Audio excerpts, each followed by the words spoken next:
Hello, dear listeners. Welcome to an unusual edition of a joint edition of Football History Podcast and Achtung Millwall. I'm going to put this show out on both channels. We speak, dear listeners, on recording these words just 2 weeks now to the start of Euro 2024. England going to Germany in a major tournament as 3-1 favourites. I've just been looking at Sky Bet. Ahead of the impending month of football, the extravaganza, I thought it'd be really interesting to talk to the author of a wonderful story of the England 1966 squad, the storyline of Sir Alf Ramsey underpinning the whole book. It's a book called Answered Prayers by a fantastic author called Duncan Hamilton. I've done an interview with Duncan. We're going to go over to that very, very shortly. Just before we do take you to Duncan, I thought I'd just give you the details on his book, Answered Prayers. It's a story of the build-up from the early 1950s, from the twin disasters of the 1950 World Cup played in Brazil, which was famously included a loss to the USA, the most decisive giant killing in football history, some say. A 1-0 loss to the USA in Belo Horizonte in Brazil, featuring a right back by the name of Alf Ramsey, the future England manager that would take us to glory 16 years later. Played in one of the most disastrous games in English football history, a 1-0 loss to the USA, and then again a real crisis of confidence that would happen in 1953 with the arrival of the modern world arrived in the shape of the Hungarian national side. A decisive, beyond decisive 6-3 loss at Wembley in 1953, again featuring Alf Ramsey, and a vision almost of a different way of playing football, featuring the immense name of Ferenc Puskás, a famous goal. My dad would tell me stories of the drag back at the near post. He must have seen it on the newsreels, because I found out that Dad never was there. Always giving me the impression he was there at Wembley. He wasn't. He was in uniform in Egypt at the time. Must have seen a newsreel, famous Pathé News shot of Ferenc Puskás sending the England captain, stalwart figure of Billy Wright, sprawling across the Wembley turf with this famous drag back at the near post and fire it into the roof of the net. A 6-3 loss, an absolute crisis of a nervous breakdown in terms of the English game, followed up 1 year later, again featuring Sir Alf Ramsey in defence. A 7-1 loss, even more decisive in Budapest to the same Hungarian side, one of the great sides of all time. So to take the storyline, you've got this disaster at the start of the 50s, the gradual development of his managerial career, winning the championship with Ipswich Town, again a huge achievement, taking the England job in the early 60s in the face of a torrent of criticism, the triumph of 1966 itself, the evolution of the squad during the tournament, and then the gradual fade out that happens so often after achieving the highs. Freddie Mercury did Bohemian Rhapsody, arguably never would touch those heights ever again. So it was in their way with the 1966 Boys of Summer. Never again would any of them touch those kinds of giddy heights again in their careers. Sir Alf Ramsey sacked in 1974 and left to grass to grow under his feet for the rest of his life. The FA stupidity underpins this storyline, dear listeners, not making use of this range of experience and talent, raw talent, left to waste. It reminds me of a PJ Harvey lyric I've written down here. It says, "England, I love you, but you leave a bitter taste." And I think that's the underpinning storyline of Duncan Hamilton's Answered Prayers, England at the 1966 World Cup. I recommend this book to you, listeners. You can get it on Amazon. You can get it through Blackwell's, bookshop.org, or Foyle's websites. You can get it in paperback form, hardcover, ebook, or audiobook, whichever one you choose. I think you'll enjoy it. It's a fantastically written story, wonderful subject, and let's take you now to the author of Answered Prayers. Really enjoyed this conversation. After the break, I'll be coming back with my conversation with Duncan Hamilton. Achtung, Millwall. A huge welcome on the show now to the author of a fantastic new book, 58 Years of Her On, from the 1966 World Cup. I'll introduce you to Duncan Hamilton, author of Answered Prayers, which is a wonderful account of the intro and the outro of the last time that England won a major trophy. Welcome to the show, Duncan. Appreciate you coming on, mate. Thanks, Nick. I was just saying off air, Duncan, this is I actually felt quite emotional reading it. And it's a rare sports book that you read where you actually feel a combination of, I don't know if it's anger, I suppose it is anger in a way, but also emotion at the end of it, because, you know, this 1966 exists in our collective mindset. I was actually a touch too young to have seen it. I'm 2 years behind you, so I don't remember it.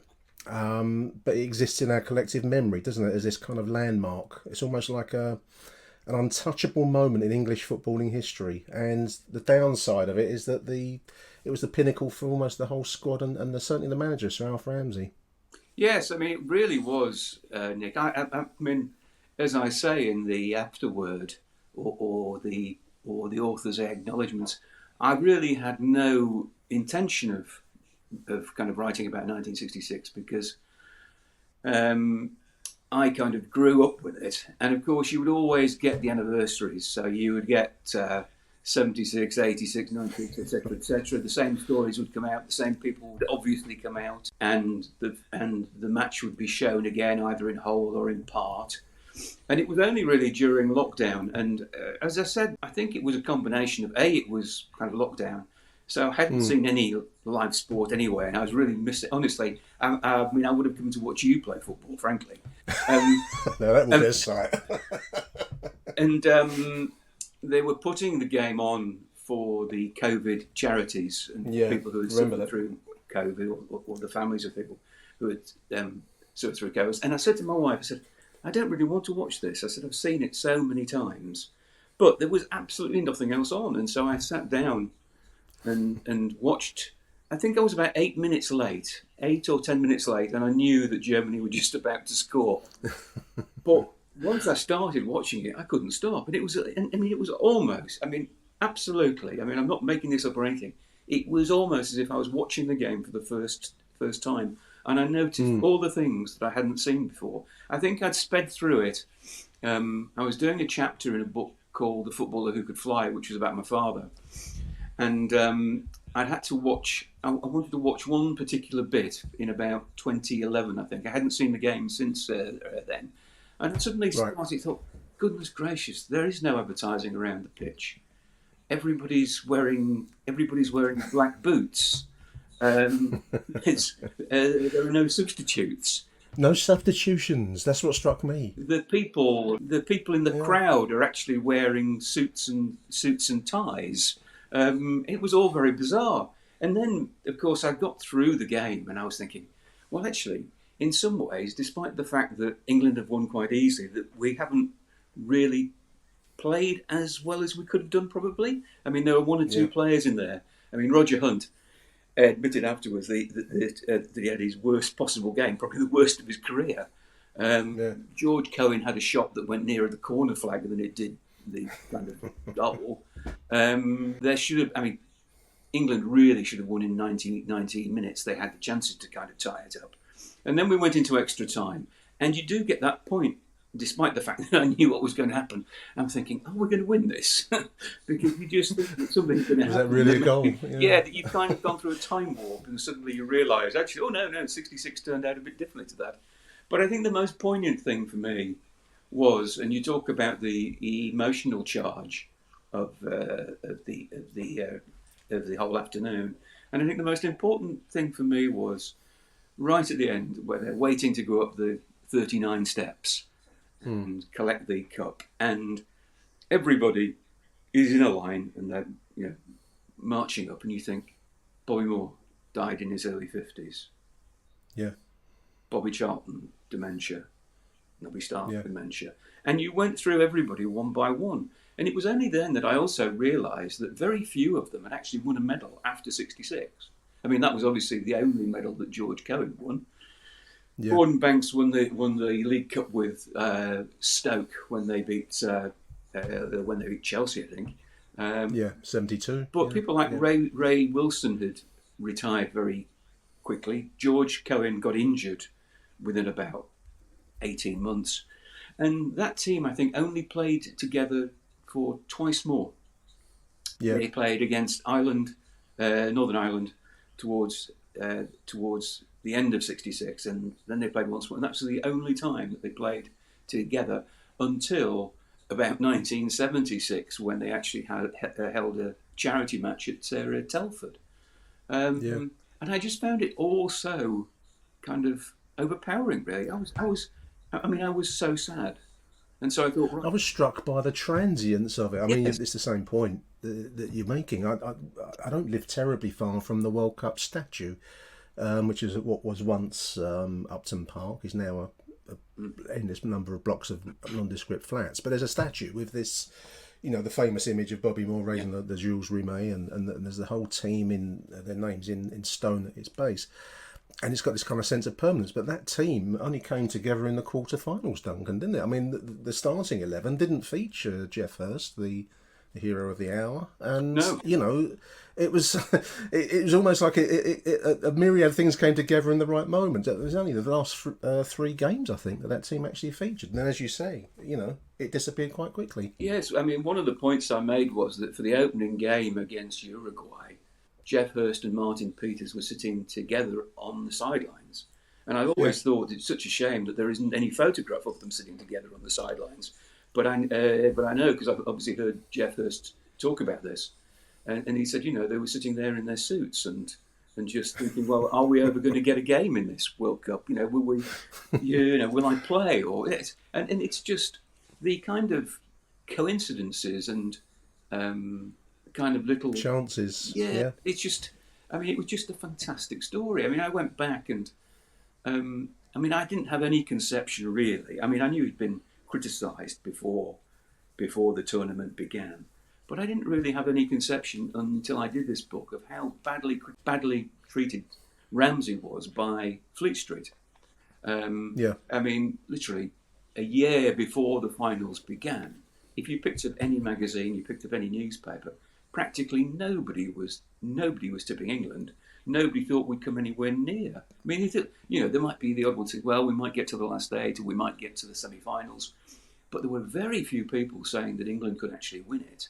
And I also remember that one of the great striking things was that just before the tournament began, I think it was the Daily Express went to interview most of the then first division managers. And there was only Matt Busby who actually predicted that England would win. Yeah. There's a kind of great piece by Don Revy in which he tries to express no opinion whatsoever, because he didn't want to. He didn't want to get it wrong. But he just said, well, we could do if this happened and if a unicorn ended up on the pitch or something. It's bizarre. But no, there was nobody, practically absolutely nobody, saying supporting him. We're going to win. And some of the criticism against Ramsey, you are obviously old enough, Nick, to that's very diplomatically put, Duncan. You will remember the old Football League Review, which I do. It's been the program, match day program. Yeah, absolutely fantastic. I used to love that magazine. Yeah. And a year before the World Cup, I think just as the 65-66 season was kicking off, the Football League Review, which was obviously run by the Football League, who had no affinity at all really with the FA, and they were mostly at war for most of the 1960s. But they actually felt it necessary to kind of run a front page editorial saying, "Will somebody stop? Will you please stop criticising Ramsey?" It was very dignified through it all, Ramsey. Very dignified. The figure of Alf Ramsey, dominates your book. It's almost the story of Alf Ramsey as much as it is the story of the World Cup win and many of the players. And I found his personality, the way you describe it, absolutely compelling, Duncan. As you say, I'm of an age where I can remember the kind of final period of Sir Alf Ramsey. We're talking about the Poland game and the West German loss in the European Championship. But he had no real sense of his personality. But he was a compelling, and he must have been a very difficult man to work with, and yet he inspired great loyalty amongst his players. Yes, I think that, he'd done this remarkable thing in winning the championship with Ipswich. Yeah. I was I was very fortunate. I've been very lucky, really, because I was I saw Nottingham Forest come out of the second division. I was a working journalist then. Come out of the second division and win the title under Brian In the Brian 70s. and Peter Yeah, Taylor yeah, in the late yeah, 70s, and then saw them to go on to win the European Cup. But I yeah. think this kind of feat of being able to get Ipswich out of the old second division to a kind of place that, rather like '66, everyone was tipping Ipswich to go down Yeah. in the season after they came up. And he had no money to spend whatsoever, and he had a very small squad. I think people tend to forget that when Nottingham Forest did it, at least Brian was able to go and buy Peter Shilton, who was then Yeah. would have been the most expensive goalkeeper possibly in Europe, actually. And he was able to go and buy Archie Gemmell. Yeah. And he also had one or two players who hadn't really been as effective as they might have been at Forest, because either the previous manager hadn't kind of liked them or they hadn't responded to the previous manager. And so they had people like, obviously, Martin O'Neill. And then, of course, the year later, Brian was able to go and pay £1 million for Trevor Francis.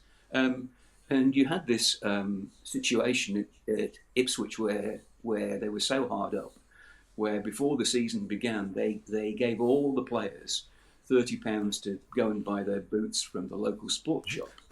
This is a different era, isn't it? And Ray Crawford had seen a pair of boots that he particularly wanted, and he said to Alf, "Look, they're about £36 or £37. Would you mind if I bought them?" He said, "No, you're going to have to pay the difference for them." So he had to pay the extra £5 or £6, and he scored 30 goals with them. I mean, and could conceivably have ended up as being footballer of the year that year. And so that's what Ramsey was able to do. But I was able, the more I read about him, and I realised obviously that he'd been at Spurs, and he kind of learned all his kind of managerial tricks when he was at Spurs. From Arthur Rowe, yes, another figure mentioned in the book. I mean, he just basically copied Arthur Rowe. I mean, he was very much in terms of, this is the way kind of training should go. This is the way a team should be built. This is the way you should play, etc., etc. And I mean, Arthur Rowe, I think, was one of the great unsort of heralded heroes of 1966. And when he was in trouble, Ramsey, then he would always ring Arthur Rowe. And as his kind of confidant, yeah.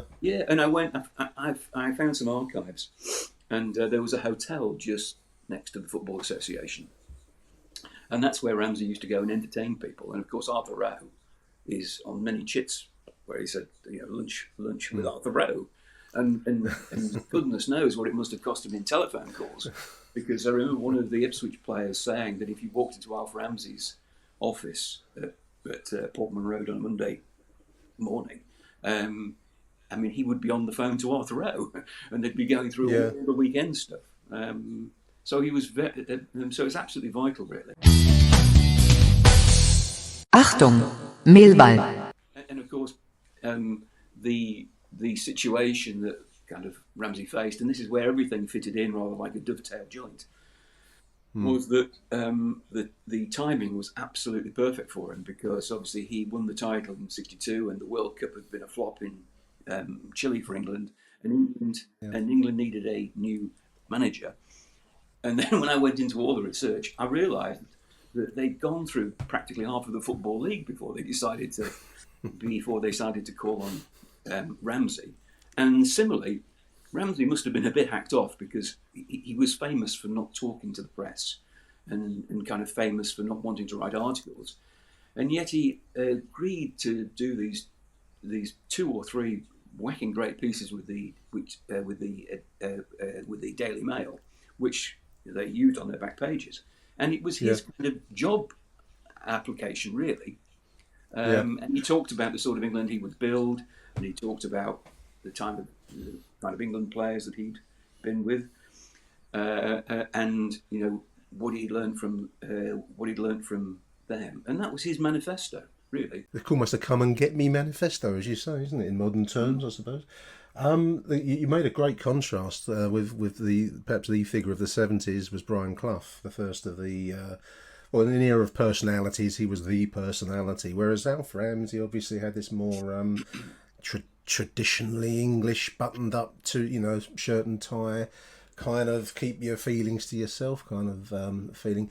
He was slightly a man out of time in that way, Duncan, wasn't he? Because the game was going to change big time, and this World Cup in '66, you can almost see it unfold, having watched the movie that you recommend, Goal, which is a great watch, listeners, incidentally. Do watch it.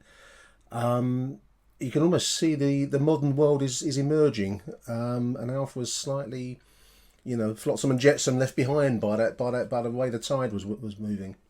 Yeah, it's rather typical, I suppose. Really, I remember talking to somebody who was working in the Football Association at the time, and the Football Association was run by people who were probably about 300 years old at that point, but they actually looked much older than that, and he said that one of the things that they wouldn't tolerate, everybody had to wear a collar and tie, and nobody could have his hair cut like the Beatles. You know, they couldn't have a Beatle cut, or the FA would have just melted. So, you know, the scandal of it. But it kind of was, I suppose, really. Ramsey was born in 1920. My father was born in 1922, so they were absolutely the same generation. And of course, and Matt Busby was born a little bit before that, and I did make the roughly the same point when I did a book on George Best, that for anybody born within that period to suddenly be hit by the psychedelic colour of the 1960s and the things that were kind of changing. The permissive generation, it was called, Duncan, I believe. They had absolutely no comprehension whatsoever. I mean, it was a generation that never wore jeans and would never wear trainers as kind of leisure wear, I suppose you would call it. No, that's right. And I think the thing is, too, that, I mean, you look back now, and I think for a modern generation, you know, even for my daughter's generation, they kind of probably look back on the 1960s and think, goodness, it was a bit tame, wasn't it? But of course, they hadn't got the 1950s to compare it with, because or the wartime generation, because that's where they came from. You know, I mean, it was also, I mean, it was a fact, wasn't it? Fine dining was a kind of prawn cocktail starter, and it was a Bernie Inn. But even so, that was such a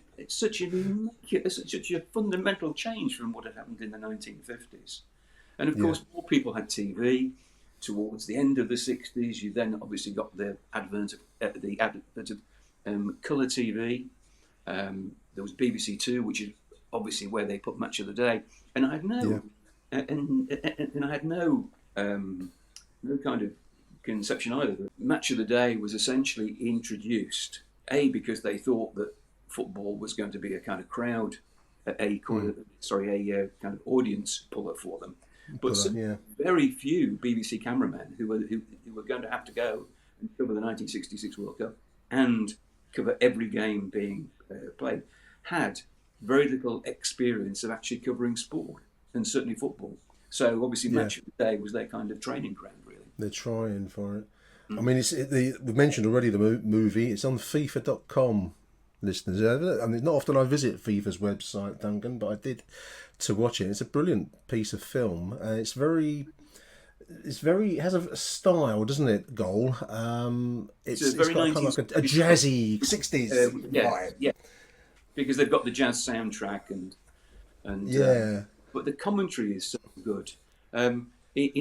Spare, isn't it? It's illustrative. Well, they were lucky because it should have been written by the experimental novelist V.S. Johnson, who kind of wanted to put the post office tower in it and some London kind of landmarks.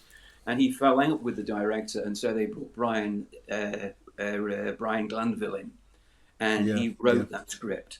And an actor called Nigel Patrick was hired to speak it, voice it. As the narrator, and he'd appeared in everything. He was often playing up sort of market rogues, you know, trying to pretend he'd been to Eton and when he was actually a guilty and things like that. I mean, but he did it so well, and it's funny because I think it must have been at the 18 World Cup.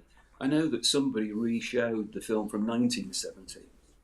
Right. Oh, the Mexico 70, yeah. Which was the most fantastic World Cup. I can remember that very vividly. Yeah. But and they got Patrick Allen, who to do the narration. And if you remember Patrick Allen, I think he's the double glazing man, wasn't he? Yeah. Yeah. Well, he also did. He's also the. Is it the two tribes go to war? I think he did. Yeah, the kind of end of the world stuff, wasn't it? He had that voice. Frankie Goes to Hollywood. Yeah, but no, it's brilliant. I had to laugh at one section. They show the injury to Pele at Goodison Park, I think, and there's a long silence. I mean, you wouldn't do it in your movies now, Duncan. There's a long period of silence where they just follow Pele limping off of the pitch and around the edge. And my wife said to me, "Has the internet gone down? 'Cause there's no sound." But it was art. It was intended as an artistic statement. Yes, absolutely. So there we are. So yeah, but do watch it. It's well worth it, especially in conjunction with the book Answered Prayers, which is available on Amazon. And I see you've got ebook options and audio book options, listeners. So do check it out. It's well worth it. I suppose the fascination, Duncan. Obviously, we've got the glory of the win 4-2, and all of the events of the final, which are, engraved on all of our collective national memory. But then you've got the long period of decline. I found that almost as fascinating a story as the rise, in a way, because we struggle with talent in this country, and we had so much talent and expertise, not only with Alf Ramsey but amongst the team, and somehow we contrived to waste it. And I think there's that overwhelming sense of stupidity from the FA and the football establishment that allowed that to trickle through our fingers, because none of the players went on to greater glory afterwards. It was a long, slow decline, effectively, wasn't it, for many of them? Yeah, it was, and it came out. I mean, I think the thing is, Nick, is that when you look at what the World Cup produced, I mean, it produced an awful lot of money for the FA. For someone else, yeah. And, not for them. Yeah, I mean, there is the great story of Gordon Banks meeting somebody who was actually selling flags and other merchandise on then Olympic Way. I think it's not even called Wembley Way. And Gordon Banks worked out that this man had made more out of the World Cup than he'd made from the Football Association.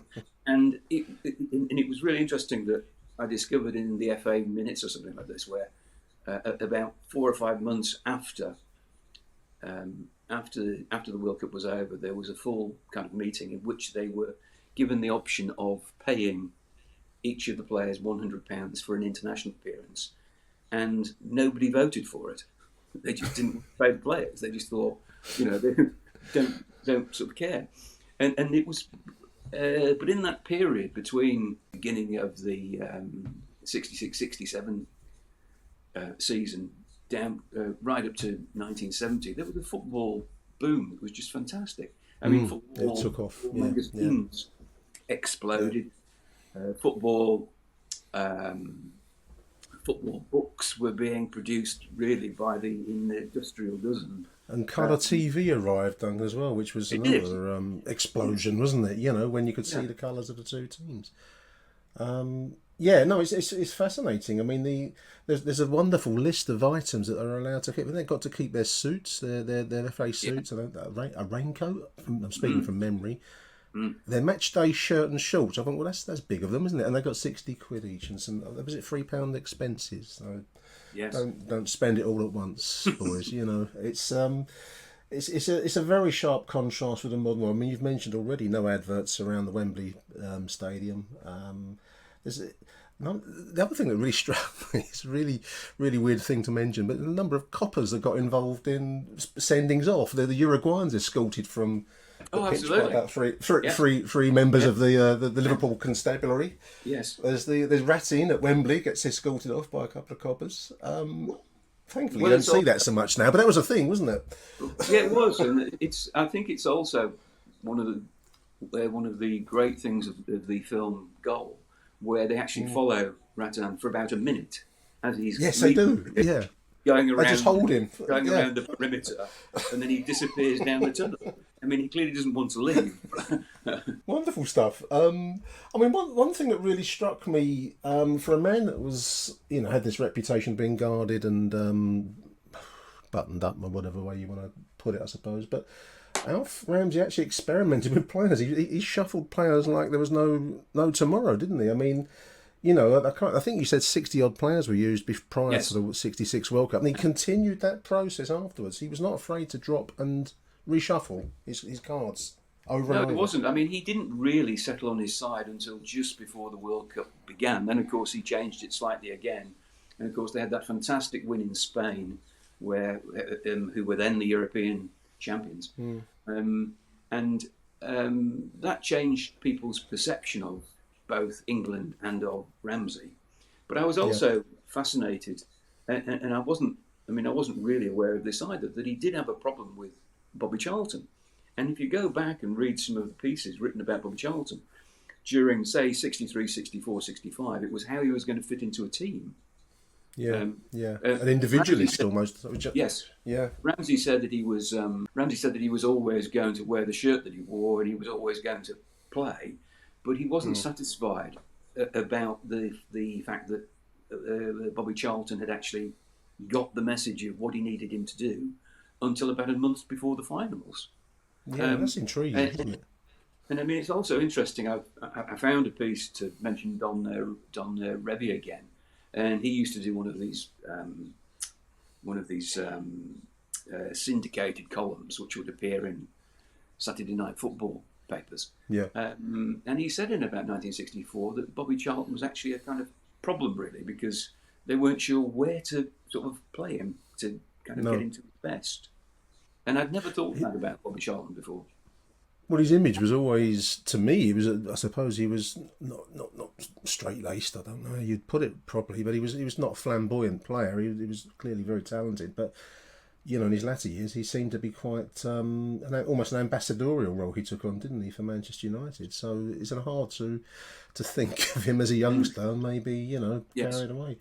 The other player that Ramsey always struggled with, of course, was Jimmy Greaves, the great individualist of the English game, and he didn't play, of course, in the final. It's quite poignant the way that you put it, and him feeling the most, almost the loneliest man in Wembley Stadium as the moment of triumph is on him. It's there's a lot of sadness that runs through the book, actually, Duncan. It's a happy story, but there's a lot of sadness that takes you away. Yes, from there is, is. isn't there? I mean, I always think that obviously we talked right at the beginning, Nick, about there were no substitutions. No. And had there been, and it sounds absolutely ridiculous now, doesn't it, that there were no substitutions in the World Cup final, and actually that there were no substitutions in international football at that point. But that's right.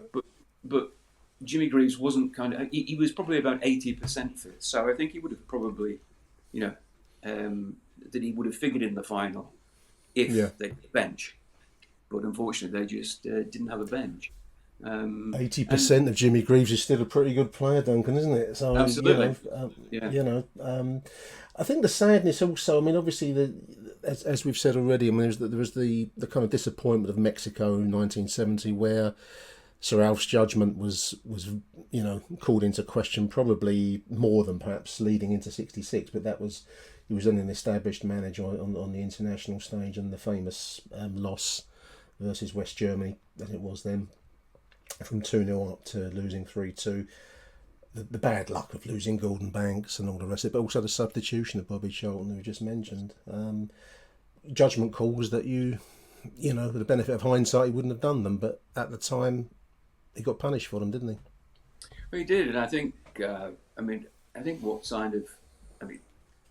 me say that the whole of the kind of Mexican kind of trip was really a sort of PR disaster, because they didn't get on with the locals. They didn't get on with the locals. No. Some wonderful stories in there about him not getting on with the locals. And his press conferences tended to be very tetchy, and he was very tetchy. Yeah. And I said, I think I said that for the kind of locals, he must have seemed like, one of those typical sort of Englishmen who doesn't like going abroad doesn't want to eat the food, doesn't want to drink the water, doesn't want to sit out in the sun, and wears a knotted handkerchief on his head. That line made me laugh out loud because that was my dad. That was exactly how he acted. But, and the Gordon Banks situation was absolutely, I just couldn't believe it, really. I mean, Banks hadn't been well, obviously, and that he decided to give him a fitness test on the morning of the quarterfinals, simply by taking him down to some, bit of kind of grass next to the hotel and bowling the ball at him. And then, of course, Banks had to go back to his hotel and was violently sick. And Montezuma's revenge, I think that was the and Peter Bonetti took his place. Hadn't played in weeks, and the rest is history. So Mexico '70 was a failure.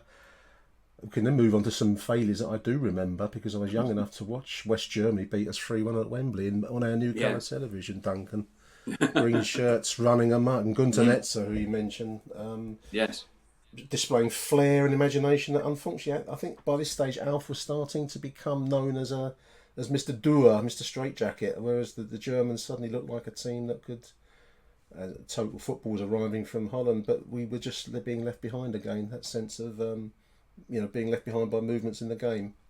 Yes, we kind of. I mean, I watched that match again, and we just looked a very kind of maladroit team. We looked as if we were wading through sand while as they were kind of gliding on air. And we got flat-footed. We got caught flat-footed a few times, and I mean that defeat could have been even worse, really. And kind of Netzer was just walking around the pitch, hitting the ball where he liked. It was just, I mean, he just looked majestic on that particular night.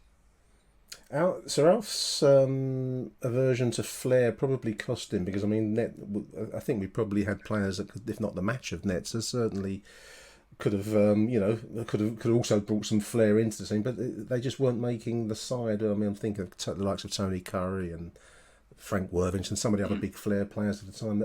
Sir Alf, like Jimmy Greaves, had a horror of them. They didn't fit his plan on how football should be played, and I think the game probably suffered a little as a consequence because on the national level we never achieved as much as we could have done. No, I think what happened really was that after 1970, the FA should have found some way to find him a role. I mean, he could have gone to he could have gone to Manchester United, Ramsey. But he didn't want to do that because he wasn't really a man of the North. And I think too that in 8 years, club football had moved on so much since he'd left it that he was really in the kind of rut, really, in terms of managing an England team, because that's the way the rhythm of his life went. I mean, you've got to, I think, remember too, for people who don't know it, that they could go 6 or 7 months without having a game because they would normally play most of their games during the summer after the summer was over. So there would be the kind of home international championships, then they would go abroad, and there might be a couple of games, 2 or 3 games during the season, but it's nothing the way that it was, nothing from the way that it is now, whereas we're cancelling fixtures. I mean, it's fascinating that the FA and the Football League couldn't come to an agreement to persuade the Football League to actually cancel the Saturday fixtures before the game against Poland. Such were the times. I mean, there's the wonderful villainous character of Sir Harold Thompson lurks in these pages, in the kind of last third perhaps of the book, as Alf's enemies start to circle, coming from, led by a chemist. I think you said he was, Duncan? He was, yes. I mean, he was a very brilliant chemist. Yeah, a difficult man to be around, I would imagine, a bully, and he led the ever gathering campaign against Sir Alf Ramsey, which culminated in a game that I'll never forget because it was my first introduction to despair in football, listeners. It was England won, Poland won in 1973 when we didn't qualify for the World Cup, which kind of did for Alf after that, didn't it? That was the dagger that Sir Harold needed. Yeah, it was. I mean, to be honest with you, I found a document that Harold Thompson had written in 1917. It was clear that he wanted Ramsey out then. He didn't want Yeah. him. He didn't want him to go forward for the European Championships, but he couldn't at that particular point garner enough support.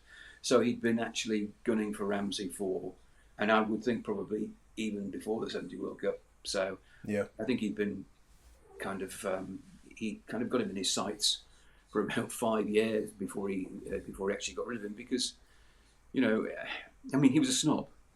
I mean, he was a colossal snob. It was, it's the old kind of joke that he didn't want to sit in the same car as his chauffeur. And he would, he'd walk around smoking his cigars, and he'd been meddling during the '50s with the very famous amateur team Pegasus, and somebody had once actually hit him because they were just so annoyed with him, and he used to come into dressing rooms after they'd lost and say, "I always knew we were going to lose this," and he would produce a piece of paper from his pocket that would have the score on it, which he'd actually just... I'm amazed more didn't hit him to be walking into a dressing room in the aftermath of a loss. Yeah. And so, and of course, the FA was kind of going through a transition themselves because they wanted money, they wanted shirt sponsorship. Ramsey didn't want shirt sponsorship.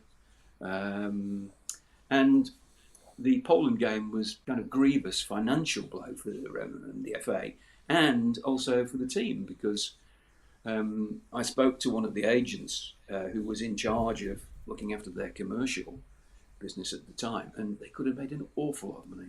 They'd got deals lined up for a couple of millions of pounds, which is obviously a heck of a lot of money then.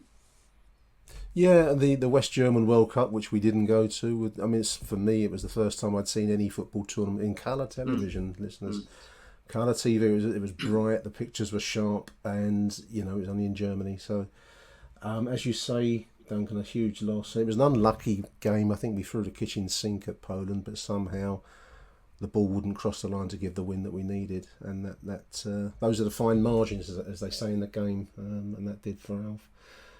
Sacked soon afterwards, never to truly return to the game. I think he had a strange little period when he was Birmingham City's manager and never really took off.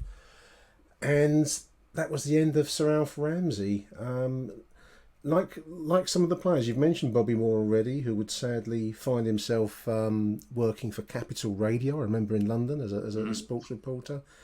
A lot of the players succumbed to illness, but many of them, Ray Wilson. I think Ray Wilson was the undertaking business, and this is a very strange thing to describe to a younger fan now. The idea that, I don't know, Raheem Sterling might go into the family mortician business or something. Absolutely. This is a different time, isn't there? Different expectations, which is quite hard to get across to youngsters now. That's how different it was. Well, also, I think one of the things was that if you wanted to go into management, I mean, it was very difficult then because clubs tended to actually hold on to their managers. I mean, when you think that between winning the Cup Winners' Cup and his resignation, Bill Nicholson, I think would have only won the FA Cup in '67.